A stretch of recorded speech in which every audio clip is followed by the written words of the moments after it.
গণতন্ত্র মঞ্চের যে মূল্যায়নটা হওয়া দরকার ছিল, গোটা রাজনীতি, নির্বাচনের প্রতিনিধিত্ব, সেটা সেটা পরিপূর্ণ হয়নি। এ ব্যাপারে তো আমাদের অসন্তুষ্টি আছে, মন খারাপ আছে, কিছুটা ক্ষোভ বিক্ষোভের জায়গাটা তৈরি হয়েছে। কিন্তু রাজনীতি তো কেবলমাত্র ক্ষোভ বিক্ষোভ দিয়ে রাজনীতি চলে না, সামগ্রিক বিবেচনার মধ্য দিয়ে রাজনীতিটাকে পথ চলতে হয়। আর যেটি তাদের সঙ্গে আমার কথা হয়েছে প্রেস ব্রিফিংয়ের পরে, তাদের নেতৃবৃন্দের সাথে আমার কথা হয়েছে। তারা এখন ইন্ডিপেন্ডেন্টলি ইলেকশন করবেন, সেই সুযোগ তাদের তো আছেই, সেই সুযোগ তাদের আছে, তারা করবেন। একই সাথে তারা ব্রডলি গণতন্ত্র মঞ্চ বা বিএনপির সাথে এখনও যে বোঝাপড়া আছে, আমার মনে হয়েছে সে বোঝাপড়ার মানে বলছে যে জাতীয় পর্যায়ে বিচার, সংস্কার, নির্বাচন, গণতান্ত্রিক উত্তরণ, আমার মনে হয় যে এই বোঝাপড়ার ভেতরে তারা এখনো পর্যন্ত তারা আছেন। তারপরে ভবিষ্যতে এটা নিয়ে আরও আলাপ আলোচনা হবে, কথাবার্তা হবে।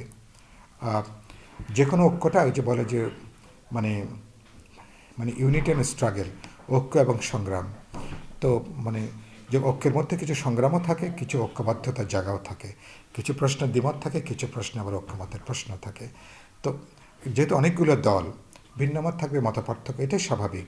আমরা ন্যূনতম সমঝোতার উপরে ভিত্তি করে আমরা চলব। তো দেখা যাক সামনে ভবিষ্যতে অনেকগুলো চ্যালেঞ্জিং জায়গা আছে।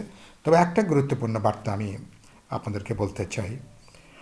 বিএনপির মনে হয়েছে কিছুটা একটু নির্বান্ধব হওয়ার একটা তৎপরতা, কিছুটা ধরেন মৃত্যুদেরকে কিছুটা অবমূল্যায়ন করা, মৃত্যুদের সঙ্গে বোঝাপড়ার জায়গাটা কিছুটা বিএনপির শর্তে বোঝাপড়া, এরকম একটা জিনিস অনেকের মধ্যে মনে হয়েছে।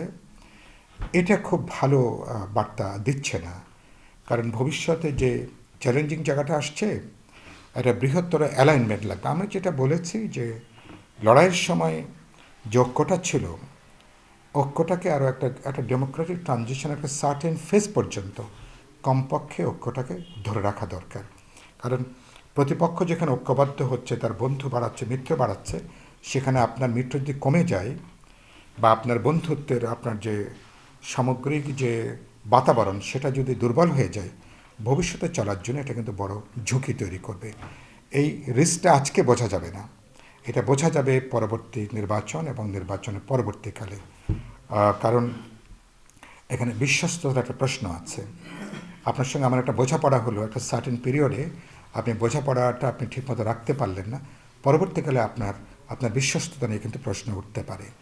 আমি আশা করি তারেক রহমান এবার দেশে এসছেন, তিনি যেহেতু এখন দেশের বাস্তবতা 5,500 মাইল দূরে থেকে দেখা আর ফিজিক্যালি দেশে ঢাকায় থেকে দেখুন অনেক পার্থক্য আছে, তিনি নিশ্চয়ই এগুলোকে বিবেচনার মধ্যে নেবেন।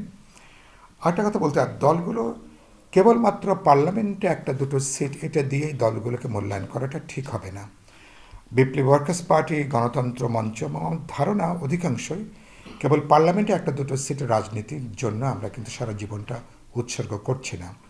লক্ষ্যটা একটা বড় পরিবর্তন, গুণগত পরিবর্তন। আমাদের একটা আদর্শিক জায়গা আছে, রাজনৈতিক জায়গা, নীতিনিষ্ঠতা আছে। সুতরাং সামগ্রিকতার বিবেচনা করে কিন্তু আমরা জায়গাটা ভাবি। একটা কথা বলছে, দলে বিলুপ্ত করার সংস্কৃতিটা খুব ভালো বার্তা দিচ্ছে না, এটা বিএনপির জন্য খুব ভালো বার্তা নয়, এবং সামগ্রিক রাজনৈতিক সংস্কৃতির মধ্যে এটা কোনো ভালো বার্তা এটা যাচ্ছে না, এবং এটা রাজনীতির উপরে তার দাঁড়াবে। তার মানে তাহলে আপনার দল, ইডিওলজি, পলিটিক্সটা মুখ্য না, পার্লামেন্টে যে কোনোভাবে একটা সিট বা ভবিষ্যৎ সরকারে যে কোনোভাবে আপনার একটা জায়গা তৈরি হলে যথেষ্ট। এটা যদি হয় রাজনীতির অর্থ, এটা এটা খুবই দুর্ভাগ্যের, এবং এটা নিশ্চয়ই খুব কাঙ্ক্ষিত জায়গা না। এই সংস্কৃতিকে কোনোভাবে এনকারেজ করা উচিত না, সেটা বিএনপি করুক, জামাত করুক, আমরা করি, অন্য যে কেউ করুক আর কি। এই কালচারটা খুব বেশি এনকারেজ করা উচিত না, এটা একটা।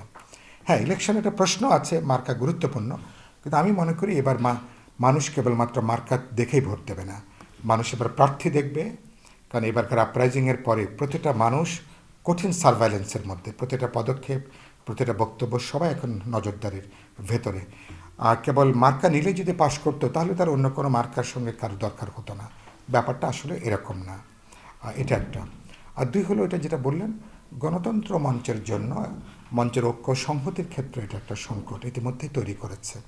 আমি এত সময় যে কথাগুলো বললাম, এটা অনেকটা গণতন্ত্র মঞ্চের কথাটা আমি বললাম বাস্তবে।